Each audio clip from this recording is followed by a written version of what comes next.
Collecting classic gold eagles. The classic gold eagle, not to be confused with the modern American gold eagle, was minted from 1795 until 1933. This is Coins Roc. Stay tuned as I explain its history. First minted in 1795, the $10 gold eagle was authorized by the Act of April 2, 1792. This first variety is known as the capped bust or draped bust variety.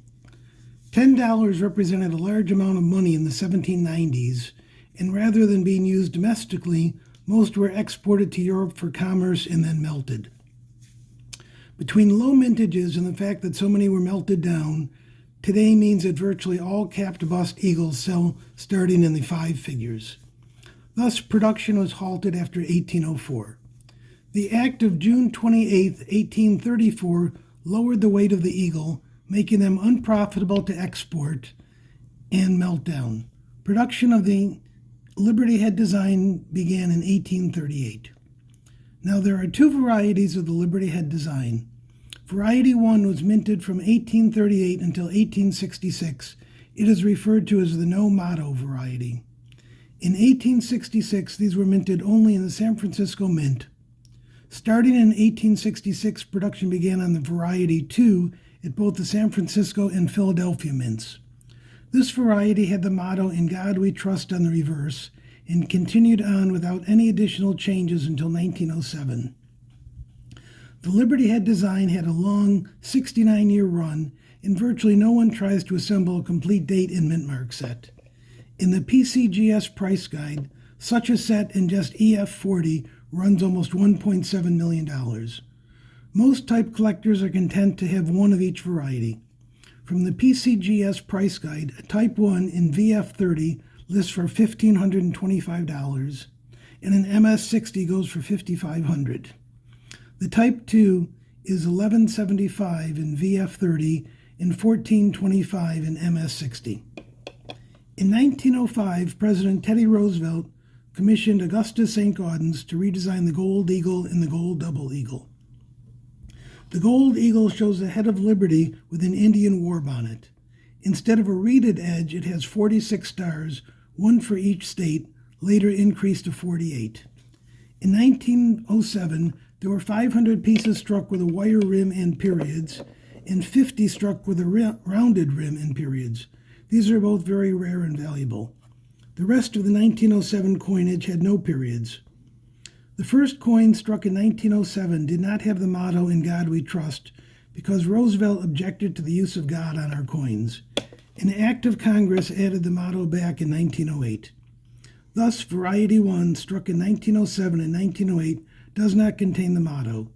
Variety 2 ran from 1908 until 1933, but was minted only sporadically after 1916 because of low mintage. In 1933, the other President Roosevelt, FDR, issued Executive Order 6102 and recalled all gold coins. 312,500 eagles were already struck that year, but only a few were released into circulation, making them legal to own.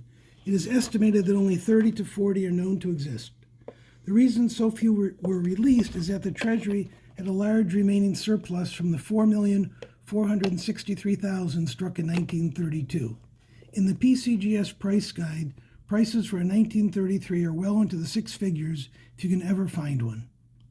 Also in the PCGS price guide, a Variety 1 lists for $1,435 in VF30 and $2,050 in MS60. The Variety 2 lists at $1,400 in VF30 and $1,650 in MS60.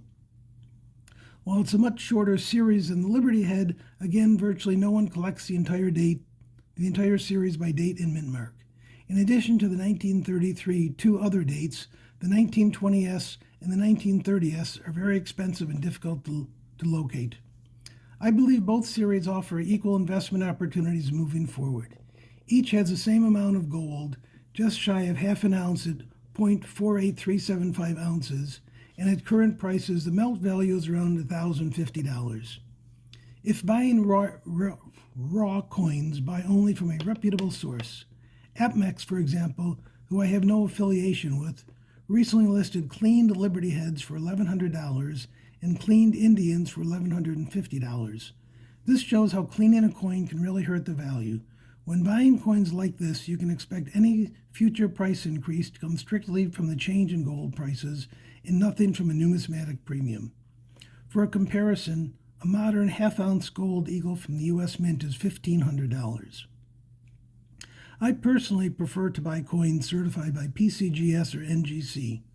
While you do pay more for these than raw coins, you know they are authentic, you know the grade, you know they were not cleaned and messed with, and because of all this, they are usually easier to sell for a premium.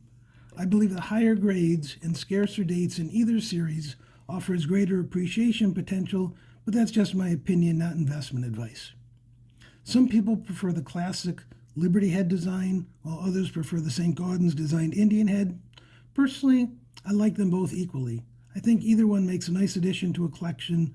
Both are readily available.